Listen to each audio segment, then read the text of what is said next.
साथियों, हम सबका बड़ा सौभाग्य है कि हम सभी आज गुरुमुख होने जा रहे हैं।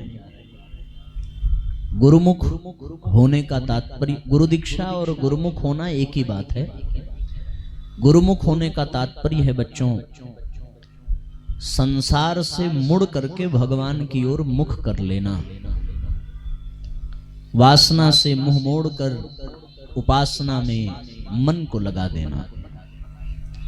गुरु दीक्षा का तात्पर्य है अपनी समस्त कामनाएं, अपनी समस्त इच्छाएं अपने गुरु के श्री चरणों में समर्पित कर देना। उसी को गुरुमुख होना कहते हैं, उसी को गुरु दीक्षा कहते हैं। गुरु से जुड़ जाने के पश्चात भी अपनी ही मनमर्जी चलाना, अपने ही अनुसार जीवन जीना, अगर उसमें कोई बदलाव, कोई परिवर्तन हम न ला सके तो फिर गुरु दीक्षा का कोई लाभ मिलेगा नहीं। गुरु तभी कृपा कर सकता है जब आपके भीतर गुरु के प्रति श्रद्धा और समर्पण हो। बिना श्रद्धा और बिना समर्पण के गुरु की कृपा कभी प्राप्त नहीं होती। श्रद्धा और समर्पण से ही गुरु के अनुदान पाए जा सकते हैं, गुरु की कृपा अपने जीवन में प्राप्त की जा सकती है। गुरु सर्वसमर्थ है, गुरु से बढ़कर के कोई नहीं है। गुरु गीता में बहुत सुंदर प्रकरण है, जब माता पार्वती के मन में एक भाव जगा और माता पार्वती भगवान शंकर के पास जाकर के उनसे प्रार्थना करती हैं, निवेदन करती हैं। क्या निवेदन किया मां पार्वती ने कि हे नाथ, हमारी एक बड़ी जिज्ञासा है, हम आपके शरण में आए हैं। नमो देव देवेश परात्पर जगत गुरु सदा शिव महादेव गुरु दीक्षाम प्रदेहि में। हे महादेव, मुझे दीक्षा प्रदान करिए, मुझे गुरु दीक्षा प्रदान करिए। तब भगवान शंकर इतने प्रसन्न हुए मां पार्वती की बात सुन करके। मां पार्वती कहती हैं, केन मार्गेण भोः स्वामिन देहि ब्रह्ममयो भवेत। ऐसा कौन सा मार्ग है जब जीव ब्रह्म को प्राप्त कर सकता है? आप कृपा करके मुझे दीक्षा प्रदान करें और मेरे शंका का समाधान करें। तब भगवान शंकर बड़ी ऊंची बात कहते हैं। क्या बात कहते हैं? भगवान शंकर कहते हैं कि दुर्लभम त्रिषु लोकेषु तद शृणुस्व वदाम्यहम्, कि तीनों लोकों में अत्यंत दुर्लभ बात मैं आपको बताने जा रहा हूं। और दुर्लभ बात क्या है? गुरुम विना ब्रह्म नान्यत सत्यम सत्यम वरानने। गुरु के बिना कभी भी ब्रह्म की प्राप्ति हो ही नहीं सकती, या यूं कह लें कि गुरु के अतिरिक्त कोई और ब्रह्म है ही नहीं। गुरु मिल जाए तो ब्रह्म की प्राप्ति हो जाती है, ब्रह्म यानी जीवन को पूर्णता मिल जाती है। ये गुरु की कृपा से ही होता है। एक बड़ी प्यारी कहानी याद आती है। एक पिता वसीयत लिख करके मर गया और उसके जो है 3 बेटे थे, और संपत्ति के रूप में उस पिता के पास केवल और केवल 19 ऊंट बचे थे। कितने ऊंट थे? 19। और संपत्ति के किस प्रकार बंटवारे करने हैं ये भी वो अपनी वसीयत में लिख करके गया था। बोला आधा बड़े बेटे को मिलेगा और फिर 1/4 बीच वाले को, और फिर 5वां हिस्सा किसको मिलेगा? छोटे वाले को। लिख करके तो वो मर गए जनाब। सरपंच आए, पंचायत बैठी, ऊंट गिनती के 19। समस्या ये हुई कि बांटा कैसे जाए? भाई आधा बड़े बेटे को देना है तो अब 19 का आधा करो, कितना हो गया? 9.5। अब ऊंट का कैसे आधा करेंगे? तो ये पंचायत में हुआ निर्णय कि सब बेच करके पैसा बांट दिया जाए। तो बच्चों ने कहा नहीं नहीं, पिताजी ने जैसे किया है हमें वैसे ही बंटवारा चाहिए, आप सब लोग चाहे जैसे निर्णय करें। अच्छा, बड़ी समस्या ये। 1/4 हिस्सा 19 का क्या होगा? वो भी नहीं हो सकता, 5वां हिस्सा भी नहीं हो सकता। सब बड़े परेशान हुए। अचानक से वहां उनके मृत पिताजी के कोई बड़े करीबी मित्र थे, वो वहां से गुजर रहे थे और उनके बच्चों ने उनको रोका, प्रणाम किया, बोले चाचा ऐसी ऐसी बात है, बंटवारा हो नहीं पा रहा है, कोई उपाय है क्या? उन्होंने तुरंत उपाय निकाल दिया। क्या उपाय निकाला? वो अपना एक ऊंट ले आए। ध्यान से सुन रहे हैं ना? अपना एक ऊंट ले आए और ला करके 19 ऊंट में अपना एक जोड़ दिया। अब कितने ऊंट हो गए? 20। तो चाचा ने कहा कि भाई अब इसका आधा करो, आधा बड़े बेटे को मिल जाए। तो 20 में से 10 किसको मिला? बड़े बेटे को। अब 5वां हिस्सा करना है, तो 20 में से 5वां हिस्सा यानी 4, तो 4 मिल गए छोटे वाले को। बीच वाले को चौथाई हिस्सा देना था, तो 20 का चौथाई यानी 5 मिल गए किसको? बीच वाले बेटे को। 10 मिला बड़े वाले को, 5 मिला बीच वाले को, 4 मिला छोटे वाले को। 10 5 15 4 19 और बचा एक ऊंट, वो चाचा अपना वापस ले गए। न चाचा का नुकसान हुआ न कुछ हुआ और सारे ऊंट का बंटवारा हो गया। अब ये कहानी हमने आपको सुनाई इसलिए कि हमारे पास 19 तो है, 20वां नहीं है। 19 कैसे है? ध्यान से सुनो। पंच तत्व जिससे ये शरीर बना है, पंच कर्मेंद्रियां 5 5 10 और कर्मेंद्रियां और ज्ञानेंद्रियां यानी 5 इंद्रियां मिला करके 5 5 10 हो गए।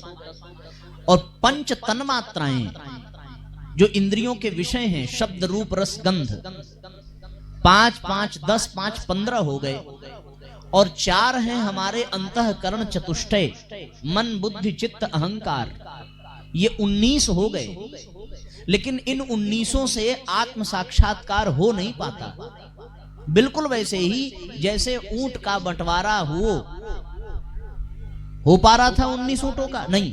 तो हमारे पास 5 तत्व, 5 इंद्रियां और पंच तन्मात्राएं, इन्हीं से ये जीवन बना है। इनमें से एक भी कम हो जाए तो जीवन संभव नहीं है। ये 15 तन्मात्राएं, इंद्रियां और पंच तत्व और 4 अंतःकरण चतुष्टय, 15 4 19 तो हैं। और इन 19 का ऐसा विभाजन ही नहीं हो पा रहा है कि 20 में आत्मा का साक्षात्कार कर सकें। तब साथियों जीवन में जैसे उन व्यक्तियों को चाचा की जरूरत पड़ी थी और उन्होंने 20वां ऊंट ला करके मिला दिया, तब साथियों किसी सद्गुरु की आवश्यकता पड़ती है जो हमारे जीवन की समस्याओं के समाधान के लिए अपना कुछ योगदान करे। और उनका योगदान जैसे ही मिलता है वैसे ही सारी समस्या का समाधान हो जाता है और जीव को आत्म का साक्षात्कार प्राप्त हो जाता है। ये साथियों गुरु की महत्ता है। तो गुरु की कृपा तो आपको तभी प्राप्त होगी जब आपके भीतर श्रद्धा हो, जब आपके भीतर समर्पण हो। क्योंकि शास्त्र ये कहता है कि वेद शास्त्र पुराणानि इतिहासादिकानि च मंत्र यंत्रादि विद्याश्च स्मृतिर उच्चाटनादिकम। वेद शास्त्र पुराण इतिहास स्मृति ये जितने भी आगम निगम हैं, ये सब विविध विद्याएं केवल जीव के चित्त को भ्रमित करने वाली सिद्ध होती हैं। ऐसा गुरु गीता में लिखा है। और लिखते हैं कि यज्ञोव्रतम तपोदानम जपस्तीर्थम तथैव च गुरु तत्वम विज्ञाय मूढ़स्ते चरते जनाः। कि गुरु के बिना आप चाहे जितना यज्ञ कर लें, आप चाहे जितना तप कर लें, आप चाहे जितना दान कर लें, चाहे जितना पुण्य कर लें, अगर आपके जीवन में सद्गुरु नहीं है तो आपके द्वारा किया गया सारा यज्ञ जप तप व्रत अनुष्ठान सब व्यर्थ चला जाएगा, निरर्थक चला जाएगा, बेकार हो जाएगा। इसलिए साथियों जैसे जब जीवन में गुरु आ जाता है तो फिर यज्ञ करने का भी पुण्य फल प्राप्त होता है, जब तप व्रत नियम के भी सारे फल प्राप्त हो जाते हैं। जैसे हमने कल कहा था ना कि जो सदगुरु सो दीक्षा पाई, सो साधन को सफल बनाई। सदगुरु से दीक्षा प्राप्त कर ले, सदगुरु से कृपा प्राप्त कर ले, तभी साथियों जीवन में यह सौभाग्य प्राप्त होता है कि जीवन की सारी समस्याओं का पूर्ण रूपेण समाधान हो जाता है, पूर्ण रूपेण। लेकिन गुरु की कृपा मिलेगी कैसे? केवल दीक्षा का संस्कार करा लेने से गुरु कृपा प्राप्त नहीं हो जाएगी। आपको अपने भीतर अपने गुरु के प्रति श्रद्धा का, अपने भीतर अपने गुरु के प्रति समर्पण का भाव जागृत करने की आवश्यकता पड़ेगी। जिसमें श्रद्धा और समर्पण होगा वही गुरु कृपा का अधिकारी बन जाता है। इस संदर्भ में एक बहुत प्यारी कथा आती है साथियों। कथा ये है कि महाराष्ट्र की धरती पर एक बड़े सिद्ध संत हुए, समर्थ गुरु रामदास। 13 वर्षों की गायत्री मंत्र की अति कठोर साधना उन्होंने संपन्न की और घर घर आलोक जगाते बड़े उनके शिष्य हो गए थे। एक 6 वर्ष का बालक का नाम था शिवराम। क्या नाम था? शिवराम। 6 वर्ष का बालक, वो भी उनकी सेवा में निरंतर लगा रहता। तो उनके मन में एक बार आया काशी की यात्रा करने के लिए जाना चाहिए। तो उन्होंने अपने सब शिष्यों से जाने के लिए मना किया और स्वयं अकेले जाने का निर्णय किया। तो सारे शिष्य तो मान गए। अब वो बच्चा 6 साल का केवल बाल हट के सामने सबको झुकना पड़ता है। वो जिद कर बैठा, गुरुदेव हम भी आपके साथ काशी चलेंगे। अब महाराष्ट्र से काशी पैदल आना, तीर्थ यात्रा करना, उनके समर्थ गुरु रामदास ने कहा कि बेटे इतना तुम पैदल नहीं चल पाओगे। बच्चे ने कहा कि हम कुछ नहीं जानते, हम नहीं चल पाएंगे तो हम आपके कंधे पर बैठ करके चलेंगे। बालहट। तो बात टालने के लिए रामदास गुरुदेव ने कहा कि एक काम करो शिवराम, तुम अपनी माता से अनुमति लेकर के आओ, अगर वो कहेंगी तब हम ले जाएंगे। इन्होंने सोचा कि माँ समझदार है, मना कर देगी। माँ के मन में समर्थ गुरु रामदास के प्रति अपार श्रद्धा थी। जैसे ही माता ने सुना कि गुरुजी काशी जा रहे हैं और बच्चा जाना चाहता है, उन्होंने बिना सोचे विचारे तुरंत अनुमति दे दी अपने पुत्र को, 6 वर्ष के बालक को। माँ ने कहा कि हमने आपके चरण में अपने बच्चे को समर्पित कर दिया है, अब ये हमारा नहीं आपका ही है, आप ही इसका कल्याण करेंगे। बड़ी कठोर माँ थी, साधक थी। तो उसने अपने बच्चे को, अब तो गुरुजी की व्यवस्था हो गई, वचनबद्ध हो गए, माँ अनुमति देगी तो ले जाएंगे, अब उनको ले जाना पड़ा। बनारस आ गए, बच्चा भी 6 वर्ष का आ गया। दोनों गुरु शिष्य का नियम, एक घर के सामने जाकर के एक बार जय जय रघुवीर समर्थ का उद्घोष करते। अगर कोई बाहर निकल करके दक्षिणा दे देता, अन्न दान कर देता तो प्राप्त कर लेते, नहीं तो लौट जाते, दोबारा आवाज न लगाते, उनका नियम था। सो वो बच्चा भी यही करता, 6 वर्ष का बालक। काशी की गलियों में, अब काशी कैसी धरती है, ऐसे ऐसे अघोरी तंत्र मंत्र से तांत्रिकों की सिद्ध संतों की धरती है। तो वहां एक द्वार पर खड़े होकर उस 6 वर्ष के बालक ने जोर से आवाज लगाई, जय जय रघुवीर समर्थ, ऐसे आवाज लगाई। अंदर से एक व्यक्ति क्रोधित होकर के बाहर दरवाजा खोलकर आया। कौन मेरे दरवाजे पर समर्थ अपने आप को बता रहा है? किसकी सामर्थ्य मुझसे अधिक है? दरवाजा खोल करके बाहर आया। वो था कौन? उनका नाम था भैरवानंद। ये बहुत बड़े तांत्रिक थे, बड़े सिद्ध तांत्रिक थे। देखा सामने 6 वर्ष का बालक, डांट करके पूछा, किसको समर्थ बता रहा है? बालक ने कहा, हमारे गुरुजी हैं समर्थ। तांत्रिक को अपने अहंकार के कारण बड़ा क्रोध आया।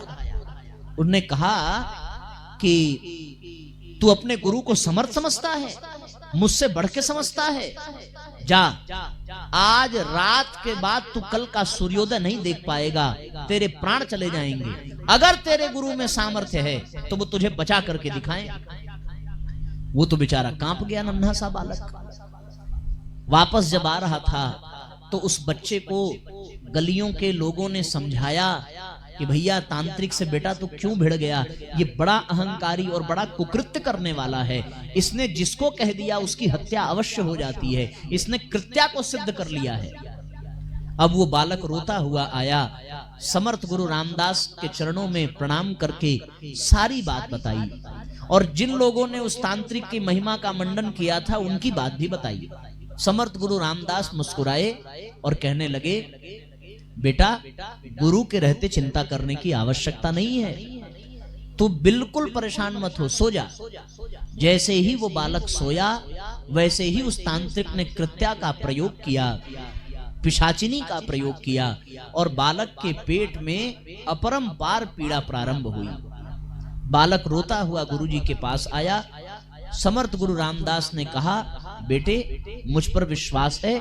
बच्चे ने कहा, स्वयं से भी अधिक भरोसा आप पर है गुरुदेव, पर दर्द, पेट का दर्द सहन नहीं होता, पीड़ा बहुत हो रही है। समर्थ गुरु रामदास ने कहा, बेटा मैं सो रहा हूं, तू मेरे पांव दबाते रहना, जब तक मैं मना न करूं तब तक मेरे पांव दबाते रहना और मन ही मन गुरुर् ब्रह्मा गुरुर् विष्णु गुरुरेव महेश्वर गुरुरेव परब्रह्म तस्मै श्री गुरुवे नमः बार बार इस मंत्र का उच्चारण करना, जोर जोर से करना। समर्थ गुरु रामदास भाव समाधि में चले गए।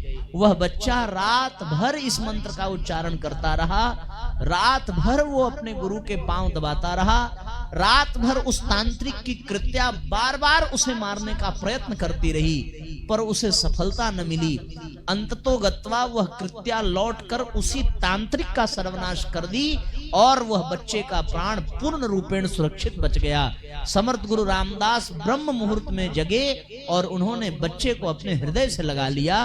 उन्होंने कहा, बेटे मैं कितना भी समर्थ होता, अगर तुझमें मेरे प्रति श्रद्धा न होती, समर्पण न होता, तो मैं चाह कर भी तुझे बचा न पाता। तूने बिना किसी उहापोह के रात्रि पर्यंत पूर्ण निष्ठा के साथ मेरी चरण सेवा की है, इसी सेवा के नाते तेरे प्राण बचे हैं। ऐसी श्रद्धा, ऐसा समर्पण साथियों जब जीवन में जागृत हो जाता है तब गुरु कृपा करता है। जब तक किसी दूसरे का सहारा हो तब तक कभी गुरु की कृपा नहीं होती। पूर्ण समर्पण चाहिए, आंशिक समर्पण नहीं, पूर्ण समर्पण गुरु के प्रति होना चाहिए। फिर बड़े से बड़ी समस्या जो भी होगी वो सब समाप्त हो जाएगी। मुझे एक सत्य घटना याद आती है। वृंदावन के बड़े सिद्ध संत थे पहाड़ी बाबा, और उनकी कथा है कि वो बड़े, क्षमा करिएगा, भक्तमाली जी की कथा है। उनका यह प्रकरण था साथियों, एक बार वो शरीर से बहुत कमजोर हो गए थे, बुखार बहुत तेज था, उनको यात्रा पर निकलना था। बहुत सावधानी से सुनिएगा, बहुत मार्मिक बात हम आपको बता रहे हैं। तो वो भक्तमाली जी यात्रा पर जाने के लिए तैयार हुए। उनके शिष्यों ने उनसे कहा, गुरुदेव आपका स्वास्थ्य अच्छा नहीं है, आप मत जाइए।